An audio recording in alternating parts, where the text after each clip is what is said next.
మన ప్రభు అయిన యేసుక్రీస్తు నామములో ప్రార్థనా కూటానికి వచ్చిన మీ అందరికీ నా హృదయపూర్వకమైన వందనాలు. దేవునికి స్తోత్రం కలుగునుగాక. ఆమేన్. హల్లెలూయా. పరిశుద్ధ లేఖన భాగంలో ఒక వాక్యాన్ని చదువుకొని ఆ వాక్యాన్ని మనము ధ్యానం చేసుకుందాం. చదవండి. కీర్తనల గ్రంథము 142వ అధ్యాయము 2వ వాక్యాన్ని నుంచి మనము చదువుకుందాం. కీర్తనల గ్రంథము 142వ అధ్యాయము 2వ వాక్యము. బహు వినయముగా ఆయన సన్నిధిని నేను మొరపెట్టుచున్నాను. నాకు కలిగిన బాధ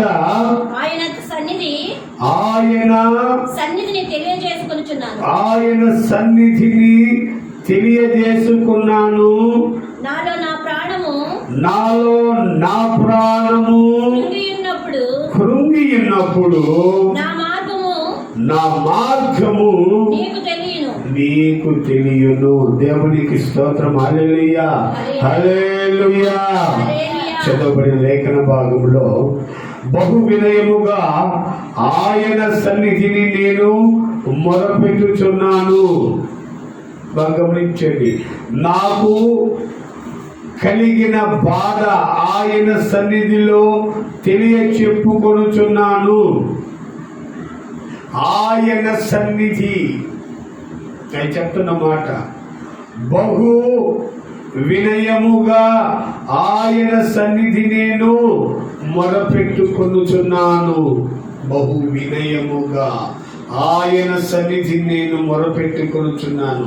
మరలంటాడు, నాకు బాధ కలిగిన బాధ ఆయన సన్నిధిన తెలియజేయుచున్నాను. నాకు బాధ కలిగింది. దావీదు చెప్తున్నాడు ఈ మాటలు.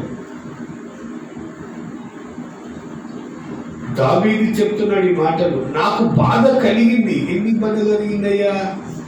ఒక మనిషి జీవించుచున్న జీవితంలో ఎన్నో బాధలు, ఇరుకులు, ఇబ్బందులు, ఎన్నో రకాల శోధనలు ఎదురవుతాయి. బాధ కలిగినప్పుడు అంటున్నాడు, నాకు బాధ కలిగినప్పుడు. చూడండి, ఈయనకు బాధ కలిగితే ఈయన మహారాజు కదా. ఈయనకు ఎంతో మంది పరివారు, ఎంతో మంది దాసదాసీలు, లేకపోతే ఎంతో మంది ఆయన చెప్పినట్టుగా వినేవారు ఉన్నారు కదా. మరి ఆయన ఏమంటున్నాడో తెలుసా? నాకు బాధ కలిగినప్పుడు, గమనించండి, నాకు బాధ కలిగినప్పుడు నేను ఆయన సన్నిధిని వెతుకుతున్నాను. ఆయన సన్నిధిలో మొరపెడుతున్నాను. ఆయన సన్నిధిలో నేను మొరపెడుతున్నాను. ఏమని మొరపెడుతున్నాడు? గమనించండి. ఆయనకు కలిగిన బాధ ఏదో, ఆయనకు కలిగిన నింద ఏదో, ఆయనకు వచ్చిన అవసరత ఏదో, దానిని బట్టి ఆయన దేవుణ్ణి మొరపెడుతున్నాడు, ప్రార్థిస్తున్నాడు. మొరపెట్టడం అంటే ఏంటి? తన దుఃఖాన్ని, తన బాధను ఆయన సన్నిధికి వచ్చి ఆయన సన్నిధిలో మొరపెట్టుకోవటము, ఆయన సన్నిధిలో చెప్పటము. అయ్యా, నాకు ఈ బాధ కలిగింది, అయ్యా నాకు ఈ అవసరత కలిగింది, అయ్యా నాకు ఈ అక్కర కలిగింది అని ఆయన సన్నిధికి వచ్చి ఉన్న బాధను వెలగక్కటము. ఆయనకే ఎందుకు చెప్పాలి? నేను అంటున్నాను, నీకు బాధ కలిగినప్పుడు ఆయనకే ఎందుకు చెప్పాలి? మనకు మామూలుగా ఒక బాధ కలిగింది అనుకో, లోకరీతిగా మనం మాట్లాడుకుంటే మనకు ఒక బాధ కలిగినప్పుడు ముఖ్యమైన స్నేహితులకు మొదటిగా మన బాధను తెలియజేస్తాం. చిన్నప్పుడైతే తల్లికి తెలియజేస్తాం అనుకోండి, ఒక వయసు వచ్చిన తరువాత మన బాధను మన స్నేహితులతో తెలియజేస్తాం. అయితే దావీదుకు స్నేహితులు ఎవరో తెలుసా? దేవుడు. ఎలా చెప్పగలవయ్యా అంటే, గాఢాంధకారపు లోయలలో సంచరిస్తున్నప్పుడు, తన గొర్రెలను అడవిలో మేపుతున్నప్పుడు, ఆయన ఏ తోడు లేకుండా ఆ గొర్రెలతో వెళుతూ ఉన్నప్పుడు ఆయన రాసుకున్న పాట ఏంటంటే, యెహోవాయే నా కాపరిగా నాకు ఏమీ కొదువగును, యెహోవాయే నా కాపరిగా నాకు ఏమీ కొదువగును. గాఢాంధకారపు లోయలలో నడచిన నేను భయపడను, గాఢాంధకారపు లోయలలో నడచిన నేను భయపడను. నీ దుడ్డు కలయు నీ దానమును, నీ దుడ్డు కలయు నీ దానమును నా తోడయుని నడిపించును, నా తోడయుని నడిపించును. యెహోవాయే నా కాపరిగా నాకు ఏమీ కొదువగును. ఆమేన్, హల్లెలూయా. ఈయనేమో గొర్రెల కాపరి. చిన్నప్పుడు సంగతి చెప్తున్నాను. దావీదు ఈయనంటాడు, నా కాపరి యెహోవా. గాఢాంధకారపు లోయల్లో ఆయన రాసుకున్న పాట గమనించండి. రాజు గాఢాంధకారపు లోయల్లో తిరగడు. రాజు అయినా రాసిన పాట గాడైనది. గొర్రెల మేపుకుంటూ గొర్రెల కాపరిగా అడవుల్లో చెట్లం బట్టి పుట్లం బట్టి ఆయన తిరుగుతా ఉన్నప్పుడు ఆయన రాసుకున్నటువంటి పాట. నేనేమో గొర్రెల కాపరిని, నా కాపరి యెహోవా. అందుకే ఆయన ఆ మాటలు రాసుకుంటున్నాడు. గాఢాంధకారపు అంటే అడవిలో ఆ గొర్రెలు కాసుకునేవాళ్ళు, లేకపోతే ఎద్దులు కాసుకునే వాళ్ళకి అక్కడ వాళ్ళకి తెలుస్తుంది ఆ బాధలు. మనం అనుకోవటం చాలా తేలిగ్గా ఆ గొర్రెల కాపరి దాని అయిపోయింది, కాసేవాడికి తెలుస్తుంది ఆ బాధ. నేను కూడా చిన్నప్పుడు మాకు ఎద్దులుంటే ఎద్దులు గాయటానికి పోయి కొండ పిలిచి జొల్లి పడితే ఇది ఇక్కడ బొక్కబడి. అంటే ప్రతి అడుగు జాగ్రత్తగా వేయాలి.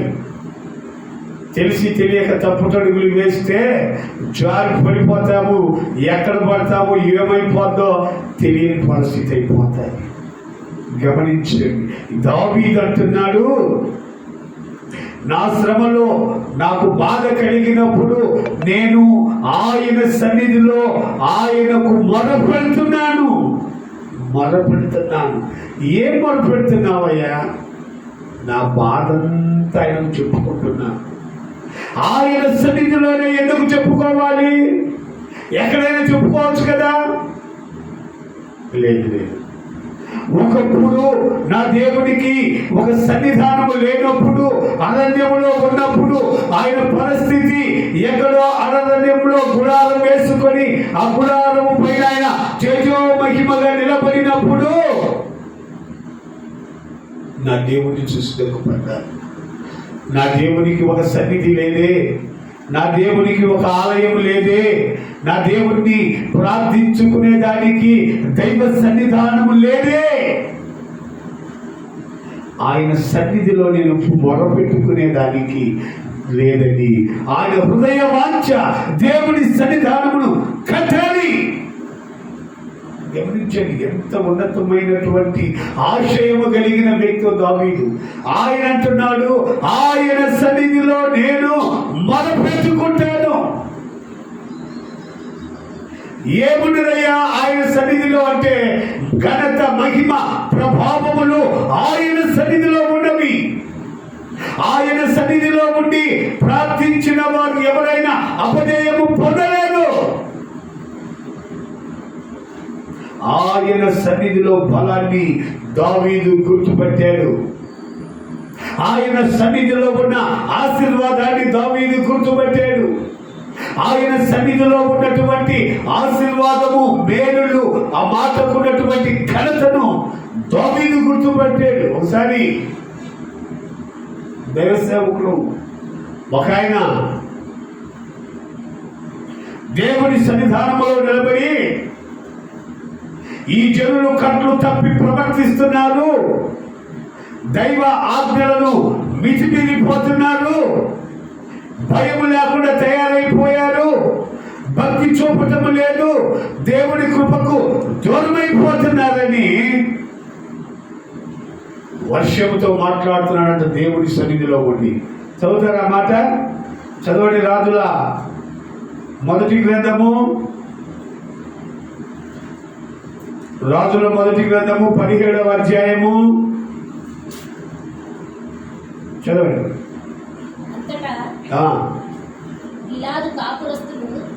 17వ అధ్యాయము 1వ వాక్యం చదవండి. అంతటా గిలాదు కాపురస్తులు సంబంధియు హిత్తీయుడునైన ఏలియా ఆహాబు రాజు వద్దకు వచ్చి, అది ఎవని సన్నిధిని నేను నిలవబడి ఉన్నాను, ఇశ్రాయేలు దేవుడైన ఆ యెహోవా జీవము తోడు నా మాట ప్రకారము ఈ సంవత్సరములలో మంచైనను వర్షమైనను పడదు. నేను ఎవరి సన్నిధిలో ఉన్నానో తెలుసా? ఇశ్రాయేలు దేవుడైన దేవాది దేవుడు, ఈ సకల భవిష్యత్ పునాది కలిగినటువంటి నజరేయుడైన దేవుడు యేసయ్య, ఇశ్రాయేలు దేవుడైనటువంటి ఆ దేవుని సముఖములో నుండి నేను మాట్లాడుతున్నాను. నేను ఎక్కడ ఉన్నానో తెలుసా? ఈ సకల సృష్టిని సృష్టించిన సృష్టికర్త అయిన దేవుని సముఖములో, ఆయన సన్నిధానంలో ఉండి మాట్లాడుతున్నాను. నా అంతట నేను మాట్లాడటం లేదు. నేను ఒక మనిషిని, కానీ దేవుని సన్నిధిలో ఉండి మాట్లాడితే ఆ మాట నెరవేర్చబడుతుంది. దేవుని సన్నిధిలో ఆయన వాక్కు ఏదైతే బయలు వెడతాడో ఆ వాక్కును దేవుడు ఆశీర్వదిస్తాడు. ఆయన సన్నిధిలో ఉండి మొరపెడితే ఆ మొర దేవుడు వింటాడు. ఎవరి మొరపెట్టినా సరే ఆయన సన్నిధిలో మొరపెట్టాలి. ఒక మొరపెడతా ఉంది, కన్నీరు మున్నీరుగా మొరపెడుతుంది, దుఃఖముతో మొరపెడుతుంది. తన దుఃఖము, వ్యాకులము అంత ఆ దేవుని సన్నిధిలో వెళ్ళగలుగుతుంది. అయ్యా నా నిందను తీసివేయి, అయ్యా నా బాధను తీసివేయి, ఈ బాధ నేను తట్టుకోలేకపోతున్నాను, ఈ బాధలో నుంచి నన్ను విడిపించు. ఆయన సన్నిధిలో మొరపెడుతుంది. ఏలి అంటున్నాడు, ఎవరి సన్నిధిలో నేను నిలబడి ఉన్నాను. ఈమె మొరపెడుతుంది, అయ్యా నీ సన్నిధిలో నేను మొరపెడుతున్నాను, నాకు సహాయం చేయి. ఎదుటి వాళ్ళు చూసే వాళ్ళు అనుకుంటున్నారు, ఈమె ఏంటి ఇంత విధంగా ఉంది, మత్తురాల్లాగా ఊగిపోతుంది, భయంకరంగా కేకలేస్తుంది, ఏమైంది ఏమకని చూసే వాళ్ళు అనుకుంటున్నారు. ఆమైతే మనో దుఃఖము కలిగినదై దేవుని సన్నిధిలో మొరపెడుతుంది, ప్రార్థించుకుంటుంది. చూడండి, దేవుని సన్నిధిలో మొరపెట్టిన వారు దాన్ని నిశ్చయముగా పొందుతారు. ఏ ఒక్కరు దేవుని సన్నిధికి వచ్చి నష్టపోయిన వారు లేరు. దేవుణ్ణి ప్రార్థన చేసుకొని పొందని వారు లేరు. ఎలాగ ప్రార్థించాలి? దేవుని సన్నిధిలో తన హృదయాన్ని కుమ్మరించి మనోదుఃఖము కలిగి ప్రార్థన చేస్తుంది. ఉందన్నమాట. సమూయేలు మొదటి గ్రంథము 1వ అధ్యాయము 10వ వాక్యము. తరువాత ఉదయమందు లేచి యెహోవాకు మ్రొక్కి తిరిగి రామాలోని తమ ఇంటికి వచ్చి అంతటా ఎల్కానా తన భార్య హన్నాను కూడెను. యెహోవా 9వ వాక్యం చదువు. అంతటా ఏలీ నీవు క్షేమముగా వెళ్ళుము, ఇంకా పైన దుఃఖాక్రాంతురాలై వచ్చి అది తాను దుఃఖాక్రాంతురాలై వచ్చి యెహోవా సన్నిధిని ప్రార్థన చేయుచు బహుగా ఏడ్చుచు సైన్యములకు అధిపతియగు యెహోవా నీ సేవకురాలనైనా నాకు కలిగి ఉన్న ఈ శ్రమను చూసి నీ సేవకురాలనైనా నన్ను మరువక జ్ఞాపకం చేసుకుని నీ సేవకురాలనైనా నాకు మగ పిల్లవాడిని దయచి. చూడండి ఎంత గొప్పగా ప్రార్థిస్తుంది. ఆయన సన్నిధిలో, దేవుని సన్నిధిలో ప్రార్థిస్తే దావీదుకు తెలుసు ఆ ఆశీర్వాదము. దేవుని సన్నిధిలో ప్రార్థిస్తే తాను ప్రార్థించినది పొందుకొనగలనని దావీదుకు తెలుసు. అందుకే ఆయన అంటున్నాడు, బహు వినయముగా ఆయన సన్నిధిని నేను మొరపెట్టుచున్నాను. దేవుడే చెప్తున్నాడు, తను తాను తగ్గించుకున్న వారు హెచ్చించబడతారు. వినయముగా మొరపెడుతున్నాడు ఆయన. ఆయన సన్నిధిలో ఉన్నటువంటి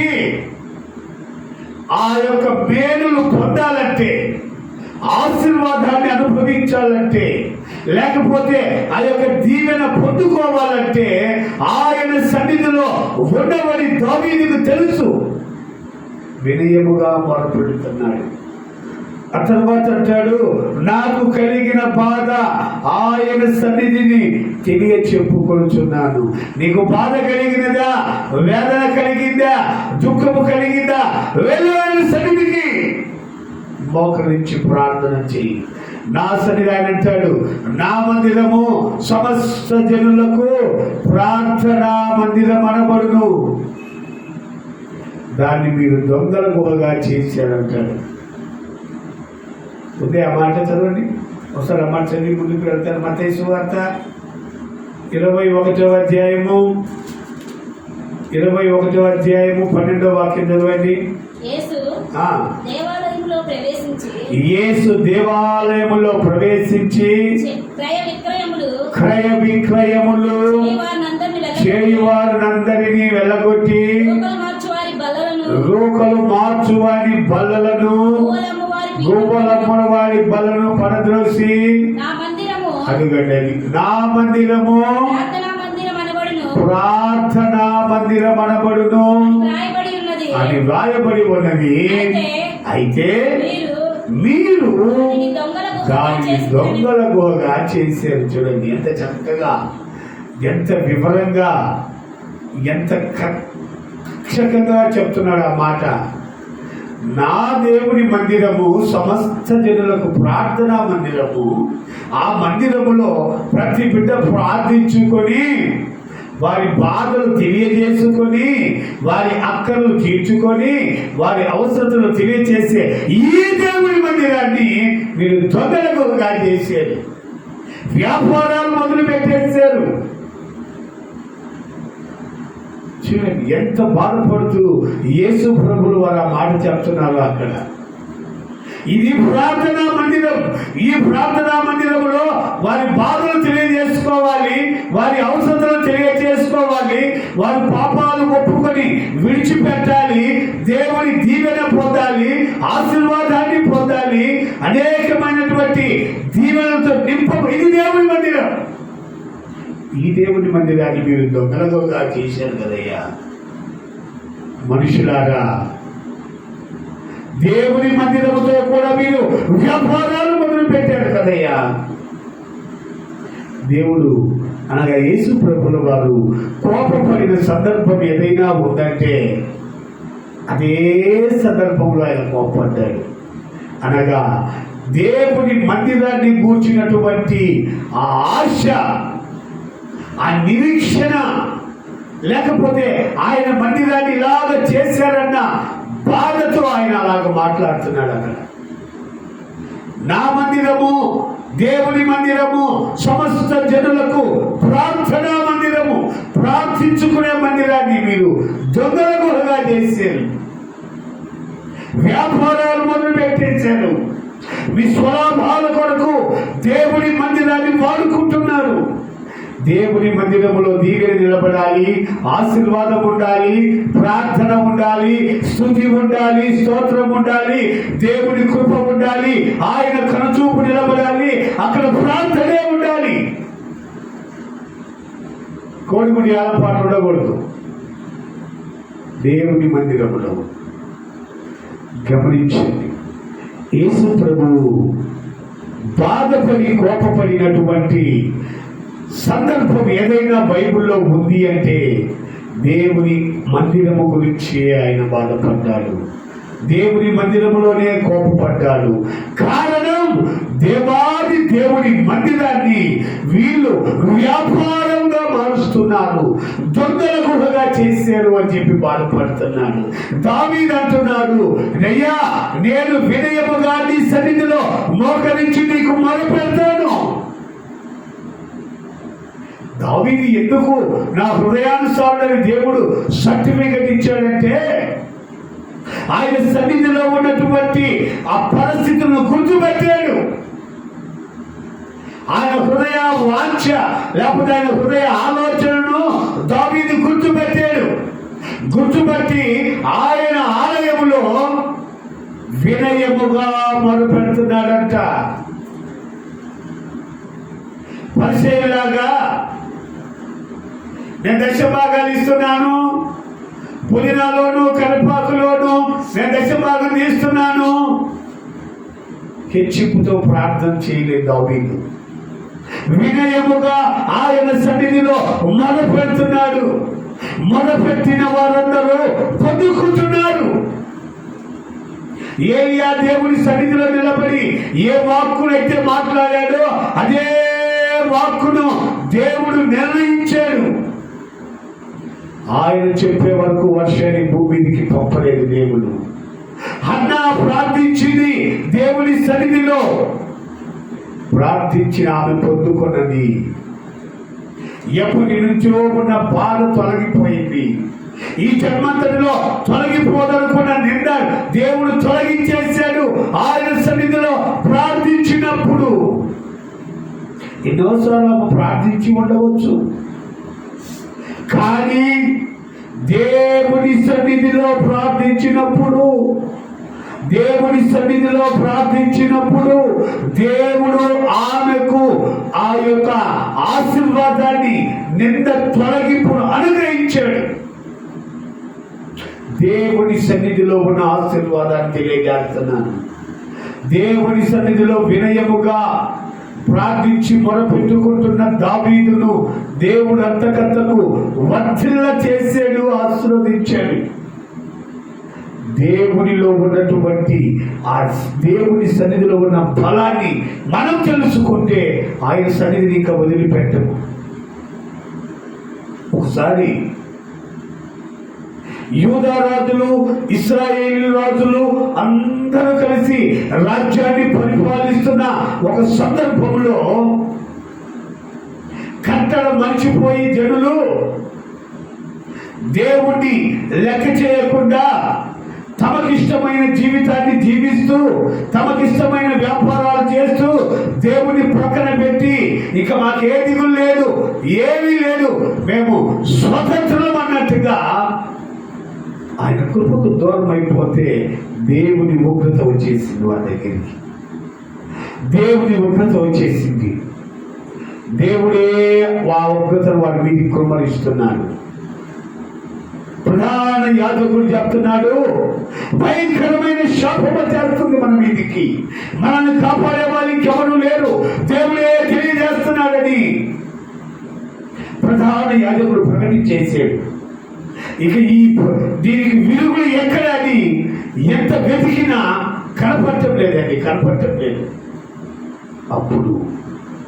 అప్పుడు రాజు దేవుని సన్నిధానమునకు వెళ్ళిపోయి దేవుని సన్నిధానములో మోకరించి దేవుని సన్నిధిలో ప్రార్థన చేస్తున్నాడు. చదువుతారా మాట? చదవండి. 2వ దినవృత్తాంతాల గ్రంథము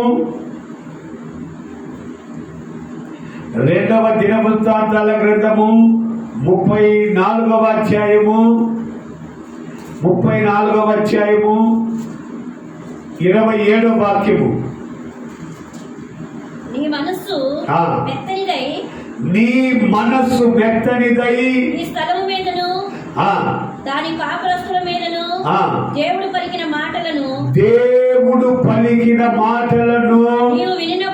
నీవు వినినప్పుడు నా సన్నిధిని నిన్ను నీవు తగ్గించుకొని నీ వస్త్రములు చింపుకొని నా సన్నిధిని కన్నీరు విడిచితివి. చాలు. నా మాటలు విని నిన్ను నీవు తగ్గించుకొని నీ వస్త్రాలు చింపుకొని నా సన్నిధిని 2 సార్లు రాసింది అక్కడ. నా సన్నిధిలో నిన్ను నీవు తగ్గించుకొని ప్రార్థన చేసేవే, ఆ మొర నేను ఆలకించాను. దేవునికి స్తోత్రం. హల్లెలూయా, హల్లెలూయా, హల్లెలూయా. నీ ప్రార్థన నేను ఆలకించాను, నీ ప్రార్థన నేను అంగీకరించాను. ఆ భయంకరమైన పరిస్థితులను నీ కళ్ళతో నీవు చూడవు. చూడటం కూడా ఒక పాపమే. ఏమనుకుంటున్నారు? భయంకరమైన పరిస్థితులను చూడటము కూడా ఒక పాపమే. చూడటం గొప్ప అనుకుంటారేమో.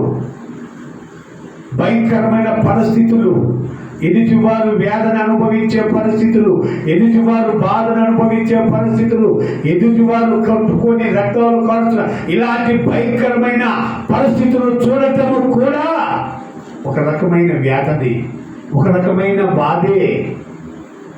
గమనించండి. కారణం దేవుడు చెప్తున్నాడు, నీవు నీ మనస్సును నా సన్నిధానములో నిన్ను నీవు తగ్గించుకొని ప్రార్థన చేసి నిన్ను నీవు తగ్గించుకున్నావు గనక ఆ దూరమైనటువంటి ఆ యొక్క ప్రయత్నాలు నువ్వు చూడవు. ప్రశాంతంగా నీవు దేవుని సన్నిధానానికి చేరుతావు. గమనించండి. ప్రార్థనలో ఉన్న శక్తిని, ఆయన సన్నిధిలో ప్రార్థించిన వారు అనుభవించిన మేలు నేను చెప్తున్నాను. ఆయన సన్నిధిలో దావీదు అంటున్నాడు, నన్ను నేను తగ్గించుకొని నీకు మొదలుపెడుతున్నానయ్యా. ఏలి అంటాడు, ఎవరి సన్నిధిని నిలబడి నేను మాట్లాడుతున్నానో ఆ ఇశ్రాయేలు దేవుడైన ఆ దేవాది దేవుని సన్నిధిలో నేను నిలబడి మాట్లాడుతున్నాను. ఆయన మాట్లాడిన మాటను దేవుడు అవును ఆమెనని నెరవేర్చాడు. దేవుని సన్నిధానంలో ఉన్న బలమని. దేవుని సన్నిధిలో హన్నా మొరపెడితే ఆమె కోరికను తీర్చాడు దేవుడు. వారు కోరిన రేవుకు వారిని నడిపిన శక్తి కలిగిన దేవుడు మన దేవుడు. ఈయనకి ఇష్టమైనట్టుగా నడిపినట్టుగా లేదు, వారు కోరిన రేవుకు. గమనించండి. మన దేవుడు అడుగుడి మీకు ఇవ్వబడదు. ఏమడుగుతారో అడుగుడి మీకు ఇవ్వబడినని అనుగ్రహించే దేవుడు. వారు కోరిన రేవుకు వారిని నడిపిన దేవుడు. ఆయన సన్నిధిలో ఘనత, మహిమ, ప్రభావములు ఆయన సన్నిధిలో ఉన్నవి. ఆయన సన్నిధిని నిలబడి నువ్వు ఏమి కోరుకుంటే, ఏమి ప్రార్థిస్తే, ఏమి అడిగితే అది దేవుడు నిశ్చయముగా అనుగ్రహిస్తాడు. దేవునికి స్తోత్రం. హల్లెలూయా. అనుగ్రహించే దేవుడు మన దేవుడు. ఎక్కడ అనుగ్రహిస్తున్నాడంటే ఆయన సన్నిధిలో నిలబడి ప్రార్థించిన ప్రతి విజ్ఞాపన ఆయన వింటున్నాడు, దాన్ని అనుగ్రహిస్తున్నాడు. ఒకసారి చదవండి. కీర్తనల గ్రంథము 18వ అధ్యాయము 6వ వాక్యాన్ని ఒకసారి మనం చదువుకుందాం. నా శ్రమలో నేను అదిగో నా శ్రమలో నేను యెహోవాకు మొరపెట్టి తిని నా దేవునికి నా దేవునికి ప్రార్థించి తిని ఆయన తన ఆలయములో ఆలకించి నా ప్రార్థన అంగీకరించెను. దేవునికి స్తోత్రం. హల్లెలూయా, హల్లెలూయా. ఎక్కడ ఆయన మొరపెట్టాడు, ఎక్కడ ఆయన ప్రార్థన అంగీకరించాడండి? ఆయనేమో శ్రమలో ఉండి మొరపెడుతుంటే తన ఆలయములో నా మొర వినెను. ఆయన ఆలయానికి మనం ఎందుకు వెళ్ళాలి? ఆయన సన్నిధిలో మనకి ఏమి దొరుకుతుంది? ఆయన సన్నిధికి వెళితే మనకి ఏంటి లాభం? నా శ్రమలో నేను మొరపెట్టి తిని తన ఆలయములో నా మొర వినెను. నువ్వు ఎక్కడ ఉండి నువ్వు మొరపెడుతున్నావు జ్ఞాపకం చేసుకోవాలి. ఆయన ఆలయములో నా మొర వినెను. గమనించండి. ఘనత మహిమ ప్రభావములు కలిగిన దేవుని సన్నిధానము, ఆయన మహిమా ప్రభావము నిలిచే దేవుని సన్నిధానము, పాత నిబంధన కాలంలో ఉన్న అడ్డు తెరను నలిమికి చించి ఆయన తను తాను ప్రత్యక్షపరుచుకున్నటువంటి దేవుని సన్నిధానము, దేవుని ఆలయం. అందుకే ఆయన అంటాడు, హృదయమే ఆయన ఆలయం.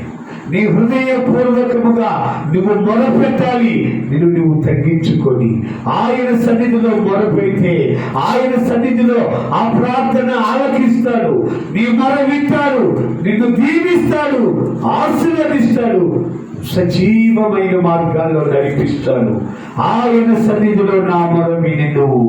ఎక్కడ వింటున్నాడు ఆయన మొర? ఆయన సన్నిధిలో, ఆయన ఆలయంలో మొర వింటున్నాడు. ఎందుకంటే ఒకరోజు సొలొమోనుకు ఆయన వాగ్దానం చేశారు, నా పేరు పెట్టబడిన నా జనులు తమ్ము తాము తగ్గించుకొని దేవుని సన్నిధానంలో మొరపెడితే ఆకాశము నుండి నేను వారి మొర విని వారిని ఆశీర్వదిస్తాను, వారిని దీవిస్తాను. ఒకసారి చదువు నా మాట కూడా. రాజుల 2వ గ్రంథము 20వ అధ్యాయము 3వ వాక్యం.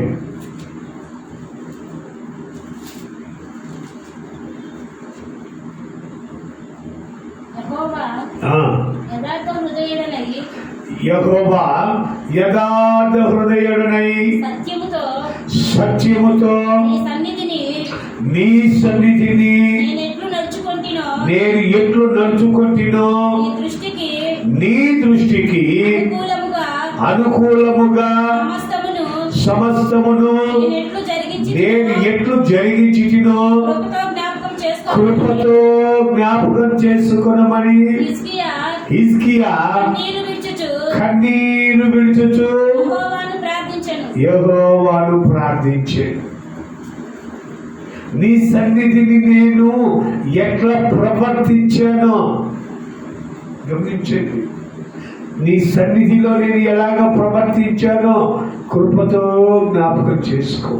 నీవు చెప్పే ఒకరోజు తను తాను తగ్గించుకొని నాకు మొరపెడితే వారి మొర నేను వింటానన్నావు కదయ్యా. నీ సన్నిధిలో నేను ఎలాగ తగ్గించుకొని జీవించాను, కృపతో నన్ను జ్ఞాపకం చేసుకో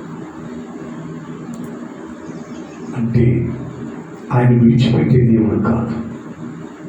ఆయన సన్నిధిలో ఎలాగ ప్రవర్తించాడో గుర్తుపట్టే దేవుడు. ఆయన సన్నిధానమునకు వెళ్ళినప్పుడు నీ ప్రవర్తన సరిగ్గా చూసుకోమని దేవుని వాక్యం చెప్తుంది. దేవుని సన్నిధికి వెళ్ళేటప్పుడు నువ్వు ఏ ప్రవర్తనతో వెళ్తున్నావు? దేవుని సన్నిధిలో నాటకాలు వేయడానికి వెళ్తున్నావా? దేవుని సన్నిధిలో భక్తితో కాకుండా ఇతర త్రిపోల మీద వెళ్తున్నావా?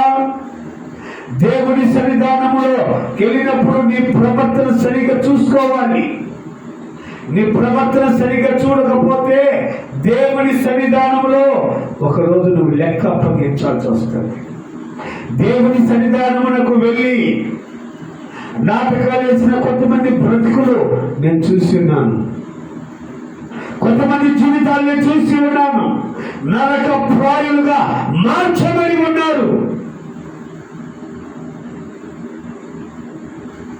కారణం దేవుని సన్నిధానమునకు వెళ్ళి దేవుని సన్నిధికి వెళ్ళి దేవుని సన్నిధిని పాటల కచేరీగా మార్చి, దేవుని సన్నిధిని ఉన్నారు కొంతమంది పాట పాడి వెళ్ళిపోయే వాళ్ళు లేకపోలేదు, నేను చూశాను. దేవుని సన్నిధికి వెళ్ళి ఇలా పెద్ద అందమైన స్వరాల్లాగా పాట పాడి ఇక వెళ్ళిపోతారు, పాట పాడి వెళ్ళిపోతారు. గమనించండి, దేవుని సన్నిధానమునకు వెళ్ళినప్పుడు నీ ప్రవర్తన ఎలాగ ఉంటుందో నువ్వు గమనించుకోవాలి. నిన్ను నీవు తగ్గించుకోవాలి. దేవుని పాట పాడటం తప్పు కాదు, పాడాలి. దేవుని స్తుతించాలి, కీర్తించాలి, గణపరచాలి. నోరారా వేణోళ్లతో స్తుతించినా ఆయన రుణం మనము చేర్చలేము. కానీ స్టైల్గా పాట పాడికి వెళ్ళిపోవటం కాదు.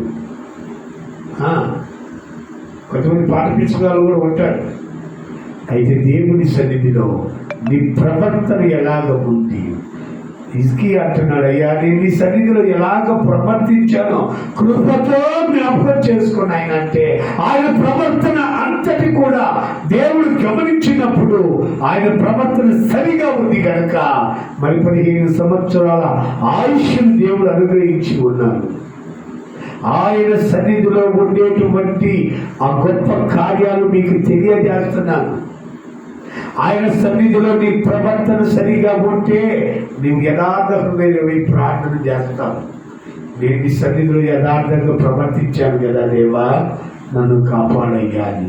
నీ ప్రవర్తన సరిగా లేకుండా నువ్వు దేవుని సన్నిధానమునకు వచ్చినా ఆ దేవుని దీవెన నువ్వు అనుభవించలేవు, ఆ దేవుని ఆశీర్వాదాన్ని నువ్వు పొందుకోలేవు. కారణం ఏంటంటే నీ ప్రవర్తనను దేవుడు చూస్తాడు. వినయము కలిగి తగ్గించుకొని తన్ను తాను తగ్గించుకున్న వారే హెచ్చించబడతాడు. తగ్గించుకోకుండా ఉంటే నువ్వు హెచ్చించబడలేవు. ఒకసారి చదవండి, ప్రకటన గ్రంథము 21వ అధ్యాయము 3వ వాక్యంలో ఒక మాట ఉంటుంది.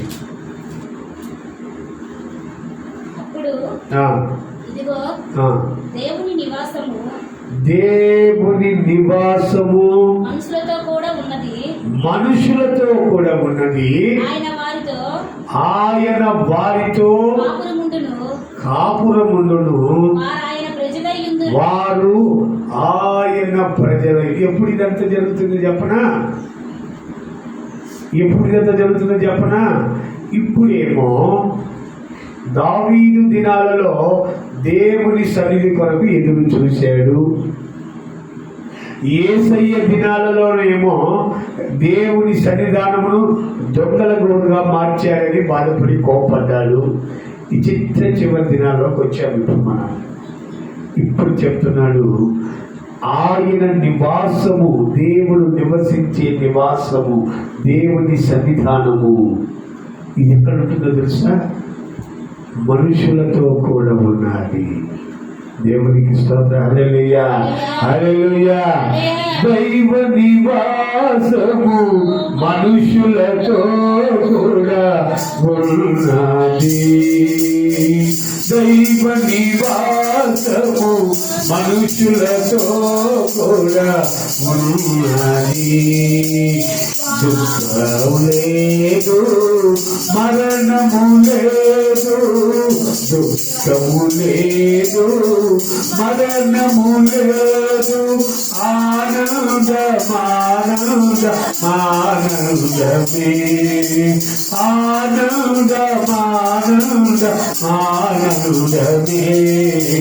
నూతన యెరూషలేము పట్టణము పెళ్ళికై అలంకరింపబడుచున్నది.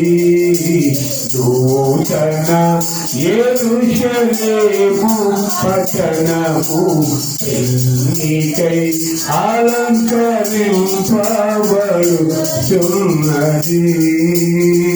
ఆశ్చర్యమైనది, నిషిద్ధమైనది చేయువరు.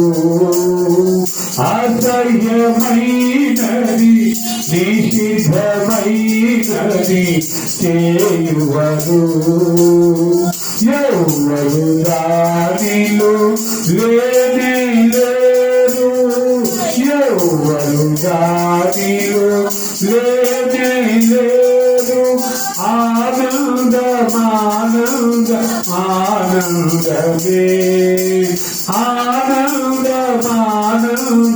ఆనందమే నూతన యెరూషలేము పట్టణము తెల్లికై అలంకరింపబడుతున్నది దేవుడి దాసులు ఆయనతో నిల్చుచు దేవుడి దాసులు ఆయనతో నిల్చుచు ముఖ దర్శనము చేయుచును ముఖ దర్శనము చేయుచును ఆనందమానంద ఆనందమే ఆనందమానంద ఆనందమే నూతన యెరూషలేము పట్టణము పెళ్ళికై అలంకరింపబడుతున్నది నూతన యెరూషలేము పట్టణము పెళ్ళికై అలంకరింపబడుతున్నది. ఆమేన్. హల్లెలూయా హల్లెలూయా. దేవుని దాసులు ఆయనను ముఖదర్శనం చేసేటువంటి దైవ సన్నిధానము, దేవుని నివాసము మనుషులతో కూడా ఉండే దైవ సన్నిధానం. అని దేవుని సన్నిధిలో మనము నిలవాలి, దేవుణ్ణి ప్రార్థించుకోవాలి, దేవుని యొక్క ఆత్మ విషయాలలో ఆత్మత కలిగి ఆయన ఆత్మాభిషేకముతో నింపబడాలి. గ్లోరీ హల్లెలూయా హల్లెలూయా హల్లెలూయా. ఆ దేవుని పరిశుద్ధతతో నింపబడితే, ఆ దేవుని సన్నిధానంలో ఉన్న శక్తిని నువ్వు అనుభవిస్తే, ఆ దేవుని సన్నిధానంలో ఉన్నటువంటి ఆ కృపను నీవు పొందితే, దేవుని సన్నిధానంలో ఉన్న ఆత్మాభిషేకంతో నీవు నింపబడితే, హల్లెలూయా, ఆ దేవుని కృపను పొందుతాము, ఆయన ముఖ దర్శనము చేస్తాము. ఆయన ఉన్నతమైనటువంటి ముఖ దర్శనంలో ఉన్న ఆ వెలుగులో, ప్రకాశించేటువంటి వెలుగులో మనము నడిపించబడతాము. ఆయన సన్నిధిలో ఉన్నటువంటి ఆ దీవెన మనము పొందాలి, ఆయన సన్నిధిలో ఉన్న ఆశీర్వాదాన్ని అనుభవించాలి. ఆయన సన్నిధిలో తగ్గించుకొని మొరపెడితే దేవుడు తప్పక మనల్ని ఆశీర్వదిస్తాడు, దీవిస్తాడు, ఉన్నతమైన మార్గాల్లో నడిపిస్తాడు. ఆయన సన్నిధిలో ప్రార్థించి పొందుకొని వారు ఎవరు లేరు. దేవుని సన్నిధానంలో ఒక ఘనత ఉంది. అందుకే దావీదు, అయ్యా నీ మందిరాన్ని నేను కట్టాలి, దేవాది సన్నిధానాన్ని నేను నిర్మించాలి, నీ మందిరములో ఉన్న మేలులతో నేను తృప్తిపరచబడాలి అని అనేకమైనటువంటి ఆశ కలిగి ఉన్నాడు దావీదు. ఆయన చెప్తున్నాడు, నీ సన్నిధానములో నా బాధను నేను తెలియజేసుకుంటున్నాను, బహు దుఃఖము కలవాడనై నీ సన్నిధిలో మొరపెట్టుకుంటున్నాను. విధేయత చూపిస్తూ ఇలాంటి స్థితిలో దేవుడు మనతో మాట్లాడుతున్నాడు. మోకరించండి, కళ్ళు మూయండి, ప్రార్థన చేసుకుందాం. దేవా నీకు స్తోత్రం, దేవా నీకు స్తోత్రం. దేవా నీ సన్నిధిలో ఉన్నటువంటి ఆ శక్తితో మమ్మల్ని నింపండి, ఆ బలముతో మమ్మల్ని నింపండి. నీ సన్నిధిలో మమ్మల్ని మేము తగ్గించుకుంటున్నాం. ఏ పాటి వారము నాయన, మా జీవితాలు ఏ పాటివి తండ్రి, మా బ్రతుకు ఏ పాటిది నాయన. నీటి పుడకలాంటి జీవితము, ఎండిపోయిన గడ్డి లాంటి జీవితము మా జీవితములో అయ్యా ఏది శాశ్వతము కాదయ్యా, సమస్తము అశాశ్వత శాశ్వతము నాయన నీకు స్తోత్రం. శాశ్వతమైన దేవుడము నీవే, నిత్య ఆశ్రయ దుర్గమైన తండ్రివి నీవే. నీవు తప్ప వేరొక ఆశ్రయ దుర్గము మాకు లేదయ్యా. ఇహ పరమతు నీవే, ఇహ పరమతు నీవే నాకు దేవాశ్రయ దుర్గం నాయన. నీ పదాల చేత చేరి ఉన్నాము నాయన. అయ్యా యెహోవా నామము ఆయన సన్నిధానములో నిలబడి ఏలియా ప్రార్థించి మాట్లాడినప్పుడు వర్షమును ఆపిన దేవుడము, హన్నా ప్రార్థించినప్పుడు నిందను తొలగించి బాధను తొలగించి కుమారుని అనుగ్రహించిన తండ్రిని నాయన. నీకు అసాధ్యమైనది ఏదీ లేదు, నీకు సమస్తము సాధ్యమని నమ్ముతున్నాము దేవా. అయ్యా నీ సన్నిధిలో మొదలుపెడుతున్నాము, నీ సన్నిధిలో ప్రార్థిస్తున్నాము, నీ సన్నిధిలో వేడుకుంటున్నాము. కృపతో జ్ఞాపకము చేసుకునండి, కృపతో జ్ఞాపకము చేసుకునండి, కృపతో జ్ఞాపకము చేసుకునండి. అయ్యా నీ సన్నిధానమును కట్టాలని దావీదు ఆశపడిన రీతిగా నీ సన్నిధిలో ఉన్న మేలును పొందాడు, నీ సన్నిధిలో ఉన్న ఆశీర్వాదాలు పొందాడు నాయన. నీకు నీ హృదయానుసారుడిగా ప్రేమకరించాడు నాయన. నీకు స్తోత్రం. నీ సన్నిధానములో నిలబడి మొదలుపెడుతున్నాము. కృపతో జ్ఞాపకం చేసుకోనండి, కృపతో జ్ఞాపకం చేసుకోనండి. నీ పాద సన్నిధి నుంచి మమ్మల్ని దూరము చేయొద్దయ్యా. నీ ప్రార్థన ఆత్మతో నింపు నాయన, నీ స్తోత్ర ఆత్మతో నింపు నాయన. నీ మందిరము త్వరగా కల్పించబడాలి, ఆత్మతో సత్యముతో ఆరాధించే ఆరాధన జరగాలి. అనేకమైన నీ బిడ్డలు రావాలి, నీవు ఆశీర్వదించాలి, నీవు ఆశీర్వదించాలనుకున్న ప్రతి బిడ్డలు మీరు నడిపించండి నాయన. నీకు స్తోత్రం అయ్యా, నీకు స్తోత్రం. నీ సన్నిధానములో ఉన్న మేలులతో నింపండి నాయన, దీవెనలతో నింపండి తండ్రి, ఆశీర్వాదాలతో నింపండి నాయన. చేతలచి నిర్ణయించుకున్న ప్రతి పనిని సఫలము చేసి నడిపిస్తున్న వీరుడైన తండ్రి నీవే నాయన. నీకు స్తోత్రం. ఎక్కడ తోటుపాట్లు లేకుండా అయ్యా నీవు నడిపిస్తున్నావు, అందును బట్టి నీకు స్తోత్రం. ఏ పాటి వారము దేవా, అయ్యా నీకు స్తోత్రం. మా జీవితాలను జ్ఞాపకం చేసుకొని మా బ్రతుకును ఆశీర్వాదకరమైన మార్గంలో నీవు నడిపిస్తున్నావు. నీ సన్నిధానంలో నిలబెడుతున్నందుకై నీకు స్తోత్రం. సకల ఘనత మహిమ ప్రభావములు నీ సన్నిధానంలో ఉండమని మీరు మరొకసారి మాట్లాడినందుకై నీకు స్తోత్రం. నీ సన్నిధిలో ఉన్న దీవెనలతో నింపండి, ఆశీర్వాదాలతో పంపండి నాయన. నీకు స్తోత్రం.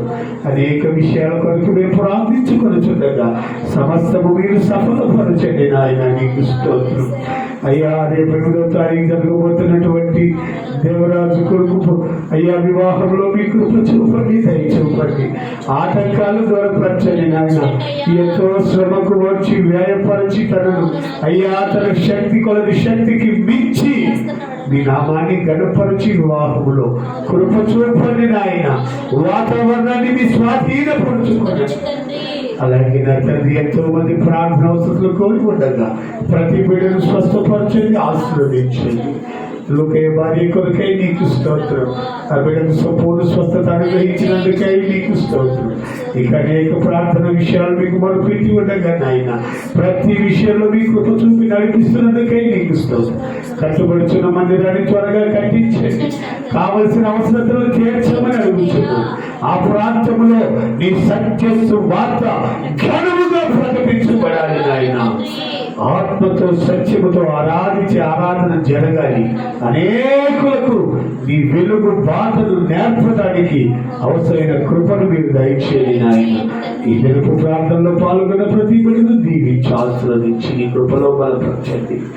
అనేక వెలుగుబడిన బిడ్డలు మనకు పర్యాయం నడిపించండి. వస్తున్న మినిస్ట్రీకి సేవకులను విశ్వాసులను నడిపిస్తున్న నాయకులను మీరు దీవించి ఆశీర్వదించి మినిస్ట్రీని అంతకర్తకు వర్తిల్ల చేయండి. అనేక నీ దేవుళ్ళు ప్రార్థిస్తున్న ప్రతి సంఘములో మీ ఆత్మ కార్యాలను జరిగించండి. మీ నామాన్ని మైపరచుకోండి. మాలో నాయన ఇంకా ఏదైనా పొరపాట్లు ఉంటే మీకు ఆయాసకరమైనవి ఉంటే దయతో తొలగించండి, పరిశుద్ధపరచండి, పవిత్రపరచండి. అలాగే నా తండ్రి డ్రైవర్స్ కాలంలో ఉన్న ప్రతి కుటుంబాన్ని మీరు జ్ఞాపకం చేసుకుని నేను ప్రార్థించే ప్రతి కుటుంబాలను మీరు దీవించండి, ఆశీర్వదించండి. చెషేర్లో ఉన్న దేవుని బిడ్డల కుటుంబాలను మీరు ఆశీర్వదించండి. సుందరయ్య కాలనీలో ఉన్న దేవుని బిడ్డల కుటుంబాలను మీరు ఆశీర్వదించండి. రైల్వే స్టేషన్ కాలనీలో ఉన్న ప్రతి బిడ్డను మీరు జ్ఞాపకం చేసుకుని పేరు పేరున దీవించి ఆశీర్వదించండి. ఈ కృపలో బలపరచండి. మీ ఉన్నతమైన దీవెన ఆశీర్వాదాలు మా తలపైన ఉంచి సకల కోటి పరిశుద్ధుల ఆదివారపు దీవెన ఆశీర్వాదములు నిన్ను ప్రార్థించే ప్రతి బిడ్డ తలపై నిలిపి మీ నామానికి మహిమ తెచ్చుకొనమని యేసయ్య పరిశుద్ధ నామం పేరట అడిగి ప్రార్థించి వినయముగా వేడుకొనుచున్నాము పరమ తండ్రి. ఆమేన్. మన తండ్రి అయిన దేవుని ప్రేమ, కుమారుడైన యేసయ్య కృప, పరిశుద్ధాత్మ దేవుని అన్యోన్య సహవాసము మనకును సకల పరిశుద్ధులకును ప్రత్యేకంగా దేవుని ప్రార్థన వస్తువులు కోరుకున్న ప్రతి బిడ్డకు ఆయన కృపతోడై నిరంతరము నడిపించును గాక. ఆమేన్. హల్లెలూయా. అందరికీ వందనాలు. దేవునికి స్తోత్రం. ఆమేన్.